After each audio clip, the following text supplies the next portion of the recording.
Now, it comes as we get new details on the so-called buoy barriers, and you probably remember seeing these over the past few years. These buoys were used by the Texas governor across the Rio Grande to combat the flow of illegal immigration, and the move generated controversy and a lawsuit from the Biden administration. Well, now NewsNation is learning that these same buoys may be deployed at the northern border, specifically in a Montana lake that stretches into Canada. NewsNation border correspondent Allie Bradley joins us live from Del Rio, Texas with more. So Allie, what are these buoys aiming to accomplish specifically in this area, and when could we see them placed?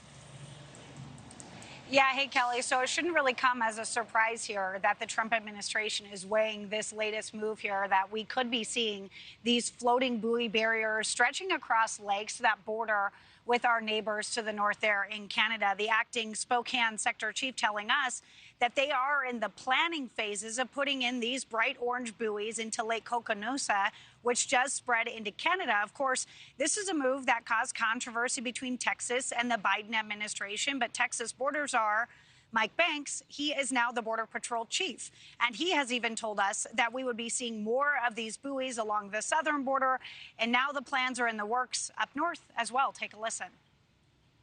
Those lakes over there, if they make landfall, they've illegally entered the United States if they get off that boat. So that's stuff we have to monitor. We believe that the buoy barriers would be very helpful for that, to keep that traffic out, the legitimate traffic in. So one concern over these buoys here in the lake is that the mom and pop shops on the U.S. side who would be impacted by seeing fewer people coming across to shop and frequent those businesses and eat there. But one of the solutions there, Kelly, might be the CBP Roam app. Many of us in the interior and down here at the southern border haven't really heard of that, but it is an app that allows you to put in your vessel and passenger information and then could allow you to navigate around those buoys and kind of take the guesswork out for the agents who are in the water trying to figure out, are these people just tourists, Kelly, or do they have nefarious intent? So that is why the chief is saying that would help. Wow. All right. Interesting application there.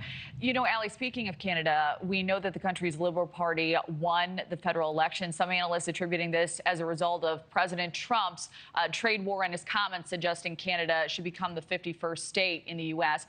What do you know about this Liberal Party leader and his stance on President Trump's border policies as well? Yeah, Mark Carney, he's coming out swinging here, and he's trying to really break Canada away from that narrative, from those conversations here, as President Trump, of course, doubles down, calling it the 51st state. So Carney is saying that the days of depending on the U.S. are over.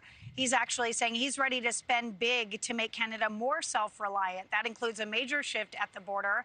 Canada may pull back from years of close coordination with the U.S. on immigration and security. Instead, he's pushing for tighter controls, more enforcement, and a clear line between the two countries to protect, yes, Canadian sovereignty. One way to do that, more barriers. In order to get full operational control of the U.S. side of the border means Canada also has control of its side of the border, but looking at more staffing and more barriers by way of vehicle barriers as well. We talked about those buoys being something we might see in the near future, but we can tell you that those Normandy barriers, those vehicle barriers to prevent ATVs, to prevent any kind of snowmobiles or vehicles from coming across that border, that is in the works too, Kelly.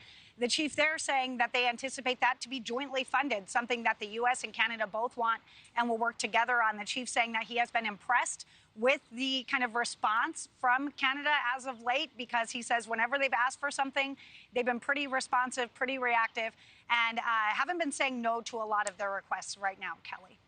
All right. Developments we'll keep an eye on. Allie Bradley, live for us from Del Rio, Texas. Allie, thank you. Thank you for watching. Subscribe below and download our NewsNation app right now on your phone, and you will get fact-based, unbiased news for all Americans.